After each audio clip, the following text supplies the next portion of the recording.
Thank you so much for joining me today.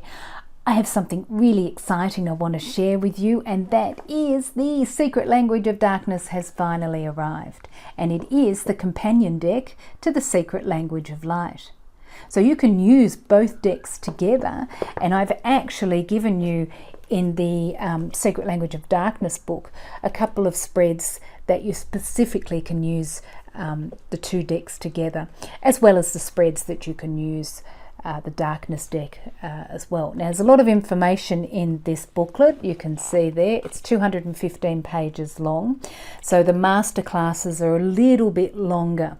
And so for anyone that doesn't know, in the Secret Language of Light and in the Secret Language of Darkness, for each card you have a message, and then I've devised a masterclass. Is a meditation, actions and reflections, and journal work to do, and that just allows you to dive a little deeper if you want to. You certainly don't have to.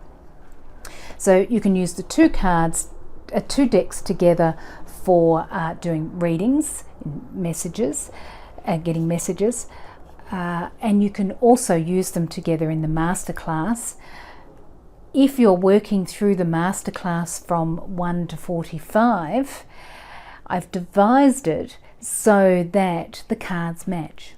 So what do I mean by that? So let's just look at card number 3 from the Secret Language of Light. Is the channeling card, reminding you that you can tune in to the greater possibilities that are available to us in the quantum field of all possibilities, or the Akasha, or the universe, the multi-dimensional verse, whatever it is that you want to tune into, you can allow that information to flow, and anyone can do that. All you have to do is tune in. Now, the third card from the Secret Language of Darkness is called In the Sway of Influence. So that's asking you, yes, you can channel. The channeling is there, you can tune in. But what influence is the interpretation happening through? So what do I mean by that? So in the sway of influence is, what are you under the influence of, basically? What ideas, beliefs, what are the things, the patterns that you hold on to, that all of that information that comes through has to come through these filters. It's like putting, different coloured glasses on, and so you're going to interpret that information through those filters. So that's what this card is talking about. So basically, what are you under the influence of? And I don't mean so much drugs or alcohol, but more so about your beliefs and your ideas, whatever you're holding on to. So that's those two. Let me see if I can find another example here. So I've got all these cards here. What have we got? Oh, let's see. Soul journey. So your soul is on a journey, and to experience life through your physical body and your physical life. Okay. So the journey of the soul will also go through some difficult times. So in the Secret Language of Darkness, card number 9 is the dark night of the soul. So this is a reminder that as the soul is journeying, as you're journeying this life to help the soul understand itself more, you're going to go through some difficult times, but you're going to go through some times where, to really feel the truth of your soul, or to allow the soul to come through, you're going to have to let go of some things in your life. So the ego patterns will soften so that soul wisdom can emerge, and that's part of the journey. Doesn't mean you've done anything wrong. It just means that when we're here on earth, we pick up patterns, we pick up ideas along the way, we pick up the beliefs from our families, we pick up all sorts of things. And as the journey of the soul moves along, it's going to tell you what feels right for you and what doesn't. And so what doesn't feel right is going to come up and make you feel uncomfortable. And that's part of the dark night of the soul. So again, the card goes into much more in the deck. So let me see what else I've got here, just as another example, and then I'll choose a card from both and I'll do a little reading. Okay, so I have here number 37 in the secret language of light, which is focus, and 37 in the secret language of darkness is anger.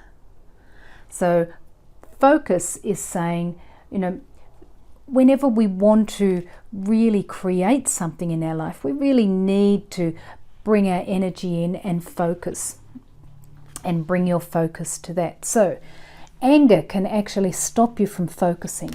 We tend to feel angry when we feel like something's been lost, or we feel like something's been taken away from us.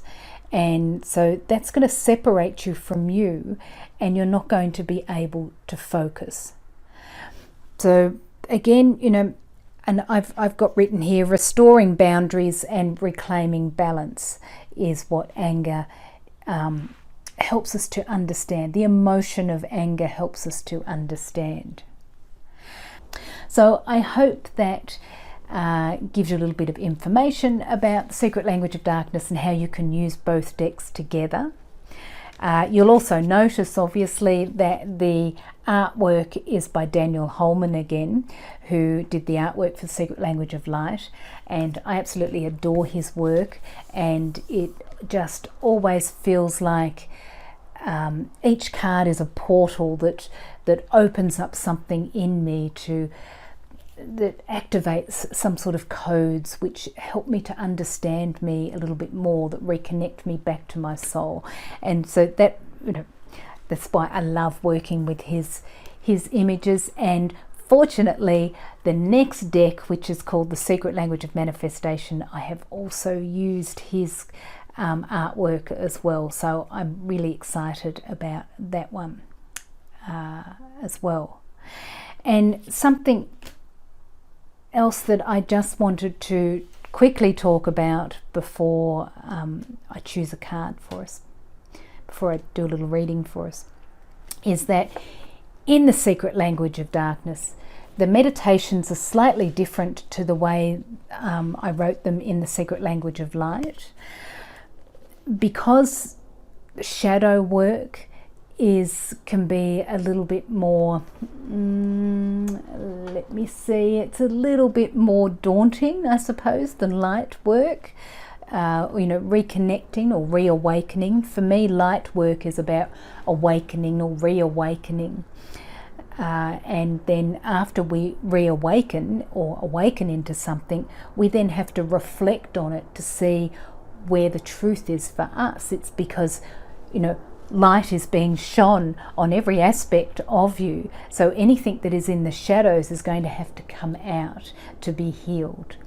And for me, shadow work is never been, I am a sun sign Scorpio, so maybe I love delving into some of that darkness a bit. But for me, shadow work is what's hidden in the shadows within us, what wants to be healed, what wants to be a part of us. And in the beginning of the booklet, I've written just a little acknowledgement to my shadow, which is, to everything that has been hidden in the shadows, thank you for all you have endured.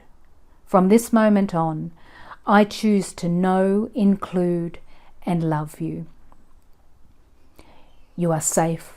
Welcome home. Because I want to integrate every part of me, as I want to encourage you to integrate every part of you, because you will feel much lighter once you do. And that's what healing work is about, of course. So the meditations in here, they all start the same way. And we go down a golden staircase into a beautiful amethyst cave deep within you, and that's where we begin each meditation. So you first of all go into your amethyst cave to receive your shadow name, and then each meditation after that will go through doorways or portals, or there's a lift, I think, an elevator, different ways from the cave. You'll go to different places to experience different aspects of the shadow. And so I've done that so that when you go in, you're feeling safe. This is a safe place to be. And when you get to your cave, and if you feel like this is enough today, you don't have to go any further. And so just go easy on yourself, because this is big work as well. And sometimes we're facing things about ourselves that we may not really rather not face about ourselves. And I'm not laughing about that. I'm not making light of that. I'm also laughing at myself because of some of the absurdity and some of the way I've held myself back in life. Some of the self-sabotage I have done, which I have now come to conclusions that really all I've ever done is really hurt myself.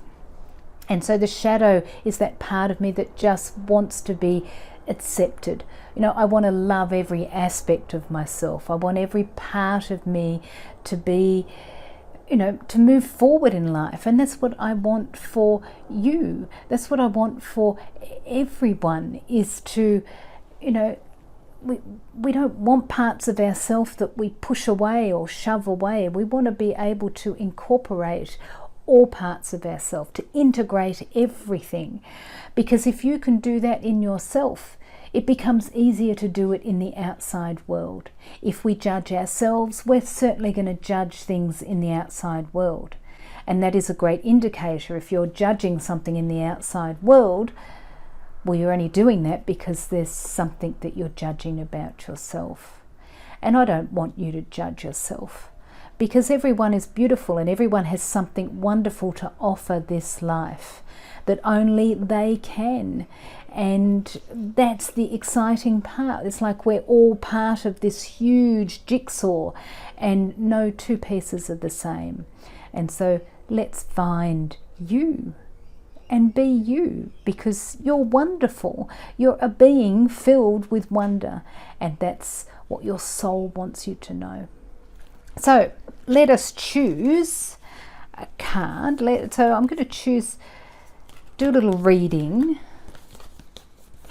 So it's all right. Now I've got cards all muddled up here in the decks. So let me just put them back together, because I want to choose a card for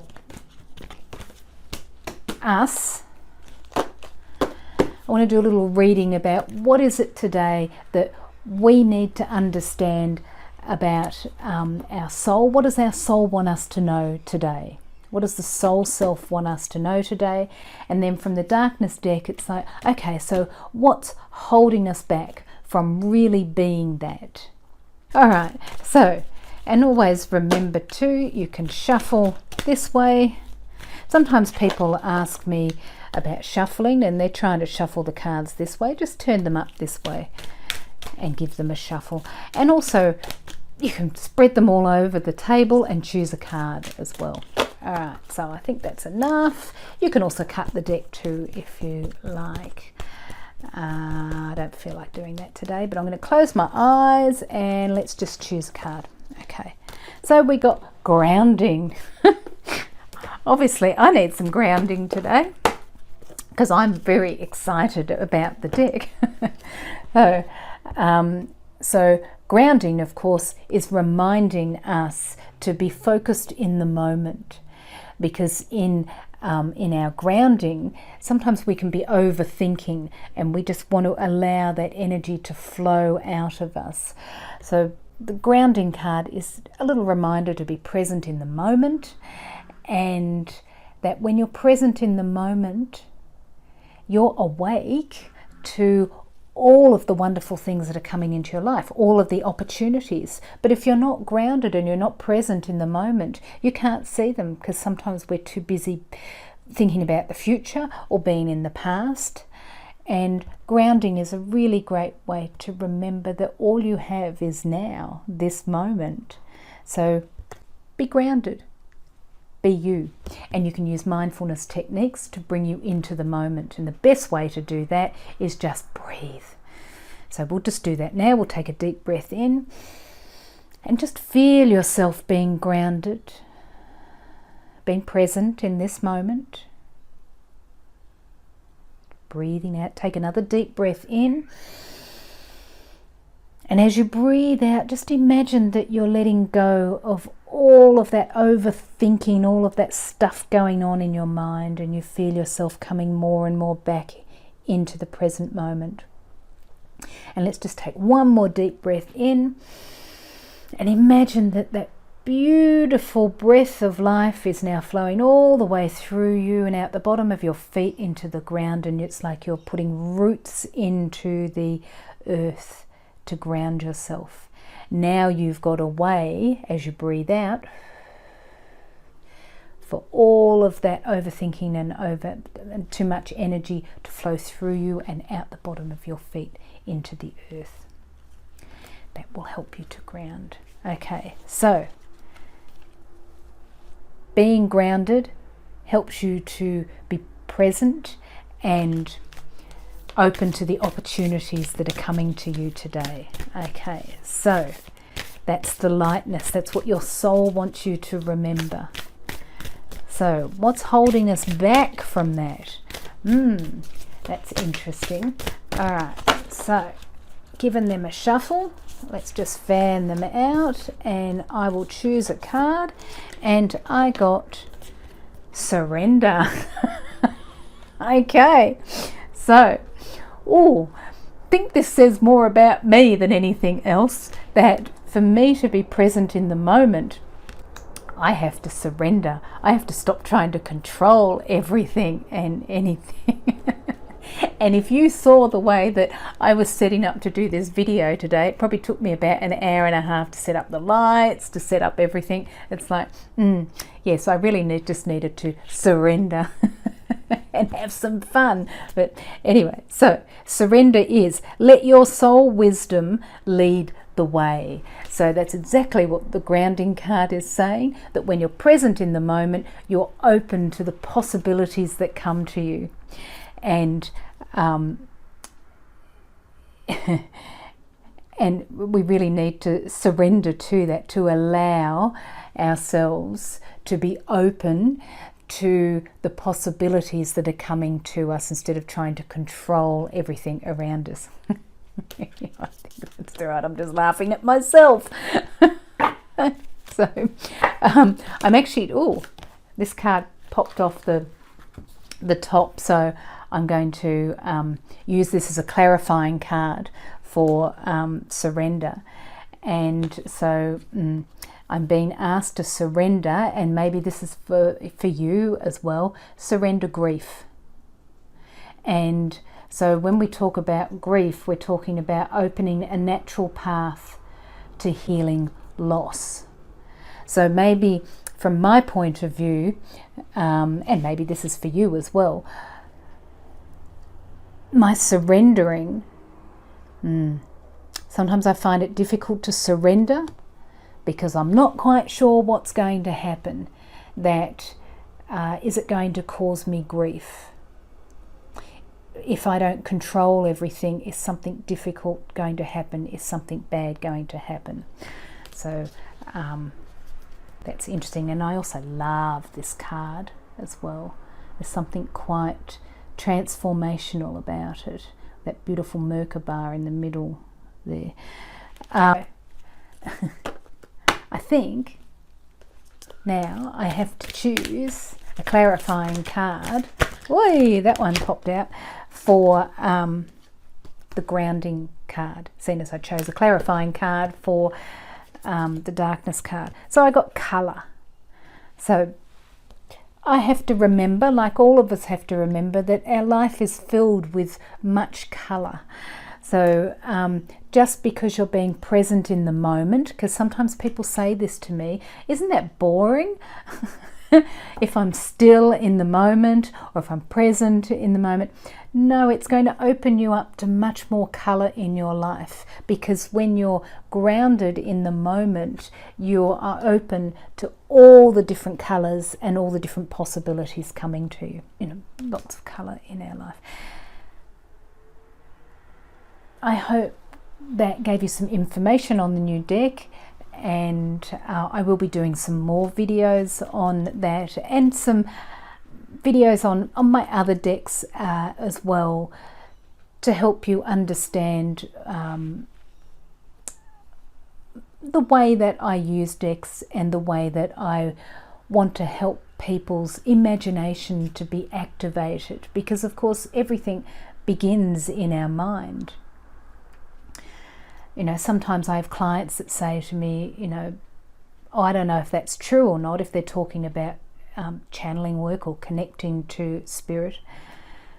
I don't know if that's true, it's probably all in my head. I think it's all in my head. And it's like, well, yeah, of course it is, because everything comes from our head. All of our opinions and beliefs and ideas, when we look at something, we're looking at it through the perspective of our mind. And so imagination is something that we have forgotten as adults to bring, that brings color into our life. What is it that you really want in life? How do you activate your imagination to create new things, to create a new earth, to create new ways to do things? So that is probably my biggest intention and my biggest vision for all of my work, is to help you activate your imagination, as well as reconnecting back to your soul and the truth of you and being empowered. So with that, I'll see you in the next video, and I just want to say thank you once again so much. Always remember, be kind, curious, and dream big.